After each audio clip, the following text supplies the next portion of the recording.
Muito obrigada, Joênia. 5 minutos, professor. Muito bem. Uma mesa disciplinada.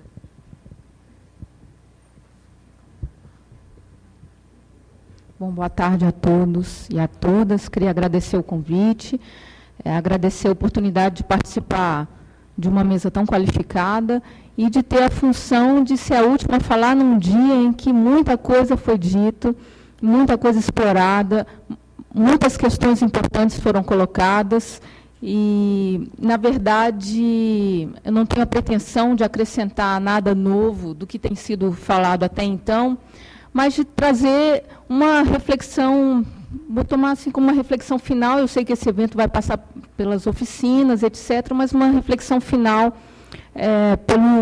pelas discussões que foram ditas, que foram feitas no dia de hoje. Eu queria chamar a atenção, porque eu concordo com o doutor Marés no seguinte sentido. A consulta prévia, ela surgiu da tensão relativa entre os estados e os povos em relação ao princípio da autodeterminação. Então, a autodeterminação está permeando toda essa discussão. E aí eu queria um pouquinho abrir a caixa preta em relação à questão da autodeterminação. Na verdade, nós vivemos num mundo dividido em estados nacionais, que só sabe lidar com fronteiras estabelecidas em estados unitários, centralizados, e tem dificuldade em lidar com a pluralidade. Então, como o doutor Marés bem colocou, houve um movimento, um novo multiculturalismo, uma reforma das constituições, principalmente na América Latina, preconizando e reconhecendo que eram estados plurinacionais. Tudo bem. E quais as consequências de se reconhecer que é um estado plurinacional, pluricultural, que tem jusdiversidade? Esse reconhecimento ele tem que sair do papel. Como ele se decanta em ações públicas, como ele se decanta nas relações sociais, nas questões políticas, nas questões socioeconômicas. Eu acho que é isso que nós estamos discutindo. A lei tem reconhecido o direito à pluralidade, mas, na prática, esbarra em uma série de obstáculos, uma série de dificuldades que todos os palestrantes de hoje colocaram muito bem. Uma série de problemas que estão centralizados numa questão aparentemente simples. Aqueles que vão ser atingidos, os povos indígenas, tribais, etc., devem ser consultados. Parece uma questão muito simples, mas que está envolta em uma série de obstáculos que a gente, às vezes, fica um pouco desanimado.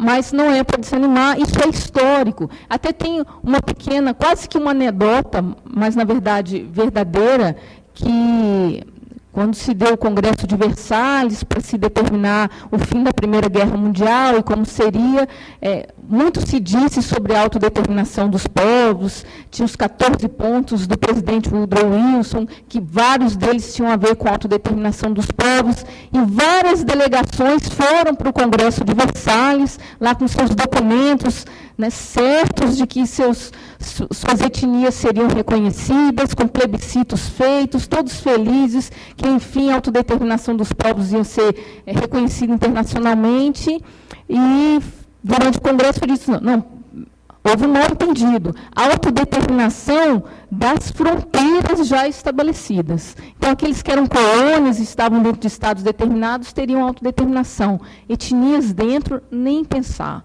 Então, isso não é uma questão recente. Lidar com a pluralidade de etnias, de povos dentro do Estado, é uma questão muito anterior. Então, na Segunda Guerra Mundial, vamos resolver esse problema. Vamos resolver garantindo direitos humanos para todos. Então, como disse bem o doutor Vitor Toledo de manhã, é uma questão de direitos humanos, a questão da consulta prévia. Mas ainda que nós possamos enumerar uma série de documentos internacionais, de tratados internacionais, garantindo o direito fundamental a ser consultado, uma série de normas, a nossa Constituição já dizia sobre consultar os povos em determinados situações. Então, não é só a Convenção 69, a nossa Constituição já previa isso.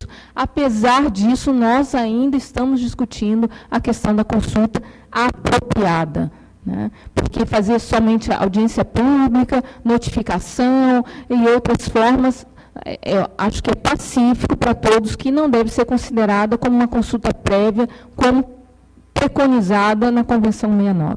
Outras formas de participação a gente sabe que existem. Eu queria chamar a atenção para um problema que eu acho central, por isso eu falo em abrir um pouco a caixa preta, é uma coisa que já foi dita pela Joênia, pela doutora Débora e outros que passaram por aqui, que é o direito e o dever do Estado de manter as instituições políticas, jurídicas, econômicas, sociais e culturais dos povos indígenas. Isso está, por exemplo, na Declaração das Nações Unidas sobre os Direitos dos Povos Indígenas, no artigo 5º, no artigo 18, no artigo 20, no artigo 34, e está em todas as normas internacionais. Então, é um pouco o que eu queria chamar a atenção, porque a Joênia já tocou nesse assunto. Nós temos uma tradição tutelar no Brasil, que é diferente dos outros países da América Latina, né? Aqui nós temos, acho que, um ponto agravante para essa discussão, que é essa tradição tutelar. E uma tutela civil, né, que dizia que o indivíduo era silvícola, era incapaz. Então, uma mistura também de um direito individual com um direito coletivo, né, uma intermediação por parte da FUNAI.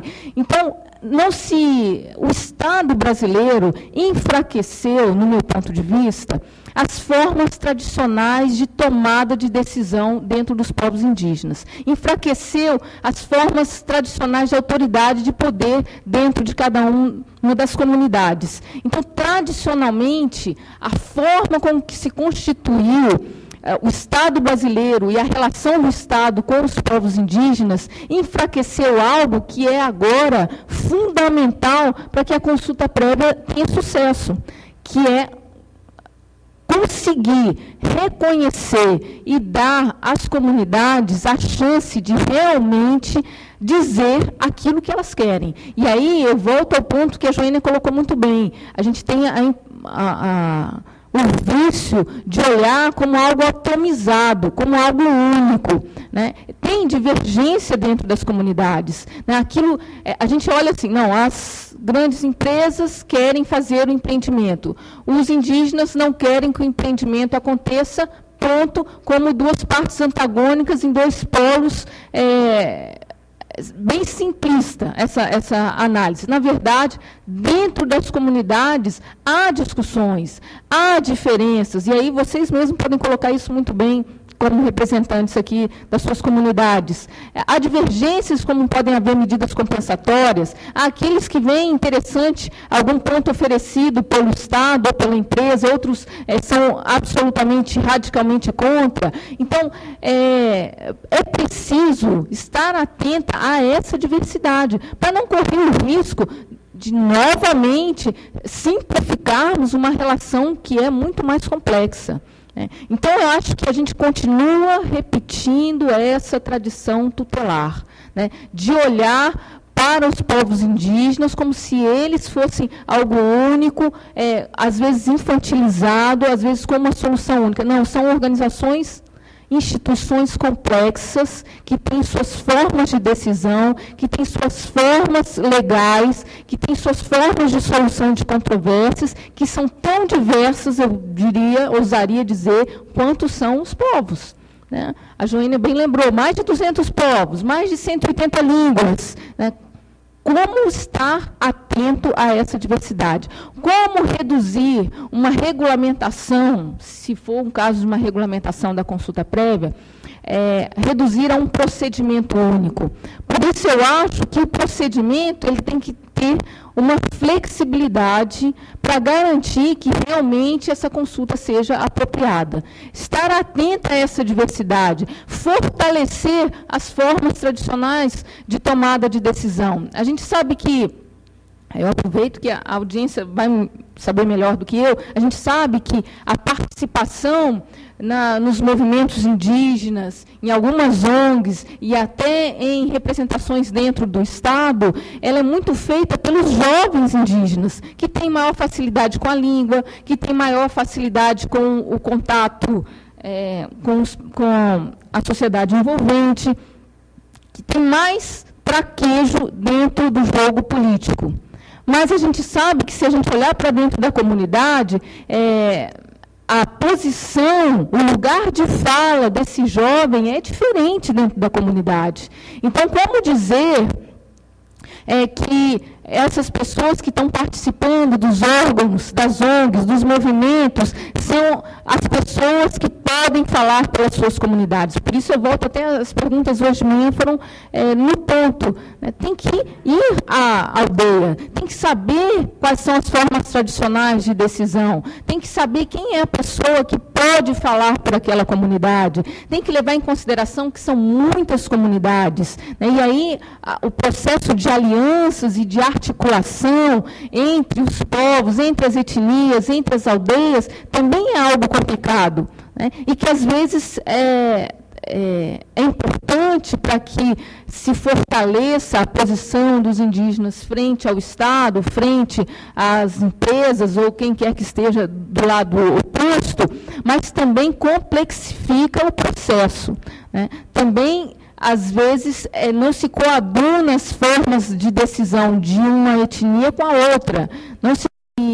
Já é um olhar complexo, já é difícil, né, ver como que as normas vão resolver esse problema. Mas olhar para algo anterior ao procedimento, a gente aqui está discutindo um direito procedimental, a gente está discutindo procedimento, mas eu acho que tem que olhar para algo um pouquinho anterior, que é como recuperar, valorizar, reconhecer, respeitar as instituições tradicionais, as instituições políticas e legais dentro das comunidades, que historicamente estão sendo, eu não diria fulminado, eu acho forte, mas estão sendo enfraquecidas por um largo processo de intermediação do Estado. Né? Então, eu, infelizmente, já escutei palestras sobre isso, falando que tem que se consultar a FUNAI, né? Que a FUNAI é o órgão responsável. Então, é uma contaminação, é um resquício muito forte essa questão da intermediação da FUNAI. E eu acho que, apesar da nossa Constituição já ter superado, apesar de ainda estar no Estatuto do Índio, mas já ter superado essa tutela, essa visão tutelar dos povos indígenas, esse resquício ainda está presente no judiciário e em outros órgãos do legislativo e até do executivo. Né? Basta ler algumas decisões, às vezes do STF, do STJ, que diz respeito à questão indígena, nós percebemos claramente o resquício da tutela, ainda mencionando a incapacidade, ainda mencionando a questão da aculturação, da assimilação, embora em tese a gente possa dizer que isso já é passado, né? Já faz parte de um outro ordenamento jurídico, já faz parte de um outro arcabouço legal brasileiro. Mas eu sinto dizer que ainda está presente nas decisões no judiciário, seja juízes, sejam órgãos colegiados. Ainda se lida com o indígena com uma dificuldade de reconhecer as suas organizações próprias, a sua complexidade, a sua capacidade de decidir o que é melhor para si mesmo. Ou seja, uma dificuldade, como o professor Marés mesmo colocou, de reconhecer a autodeterminação. E, nesse caso, não diria nem autodeterminação para se estabelecer fronteiras novas, não, mas o próprio direito de se autogerir e dizer aquilo que é apropriado para cada um deles, aquilo que eles querem para si mesmo. Então, um pouco, a gente tem que... eu não queria ficar aqui lamentando e colocando os problemas relativos à consulta prévia, embora um pouco inevitável a gente colocar, né, os vários entraves e as várias dificuldades, mas eu queria chamar a atenção para algo que eu tenho visto pouco se discutir, porque a gente está tão preocupado em se criar procedimentos para garantir uma consulta no momento apropriado, de forma apropriada, que a gente não para pensar de como poderia, como que engessar esse processo pode ser problemático. Eu acho que o meu ponto que eu queria chamar a atenção é a necessidade de flexibilizar este processo, a necessidade de evitar o engessamento desse processo, porque a gente está lidando com cosmovisões diferentes, não basta ter só um tradutor, eu acho que isso é ponto pacífico, um tradutor da língua, mas a gente tem que ter, a gente está lidando com fusões de horizontes, a gente está lidando com horizontes diferentes, a gente está lidando com cosmovisões diferentes, com interesses diferentes. Então, a gente tem que ter um procedimento que leve em consideração essas diferenças, e esse procedimento deve ser flexível, a começar pelo tempo, né, como a doutora Débora colocou. O tempo dentro das comunidades, do processo decisório, varia de comunidade para comunidade. Então,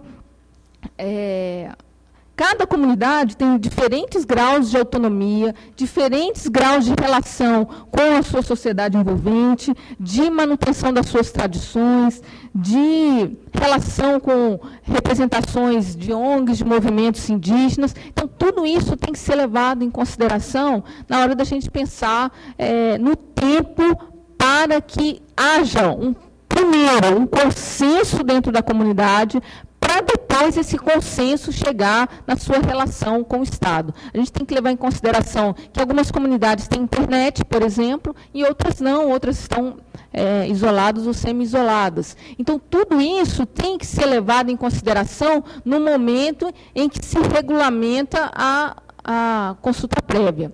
Né? Não apenas, como alguém já colocou aqui também, não apenas criar um procedimento único, de chamamento, sem questionar, sem quebrar a questão da representatividade dentro da comunidade, né? Até para que a consulta seja verdadeiramente informada, né, de boa fé, tem que levar em consideração a diversidade interna dos povos indígenas. Né? Sem isso, não tem como ela corresponder àquilo que se espera. Ela vai sempre ter um problema a resolver, que é considerar, como antigamente se considerava, os índios, considerar os indígenas, vai continuar tendo esse olhar de fora, fechado, sem conseguir realizar verdadeiramente um diálogo intercultural. E esse intercultural não pode ser Estado indígena, mas Estado e várias comunidades, várias etnias, várias que coadunam várias formas de tomada de decisão, várias formas de solução de controvérsias, várias legalidades, várias normatividades, várias formas de estabelecer autoridade local e representação. Então, a gente tem que ter um olhar um pouco mais aberto e estar atento para a complexidade que a palavra povos indígenas traz para a discussão, né? Que eu acho que a gente continua atomizando essa questão, sem olhar a fundo com quem nós estamos lidando, quem é esse sujeito que aparece de forma tão abstrata nas normas e nas discussões. A gente tem que tirar essa perspectiva tão genérica, tão abstrata, e trazê-la para o concreto, estar atento à diversidade que a palavra, que a expressão povos indígenas traz para essa discussão. Bom, eu não vou me alongar mais, eu não olhei a hora que eu comecei. Eu queria agradecer e passar a palavra para o Viviane.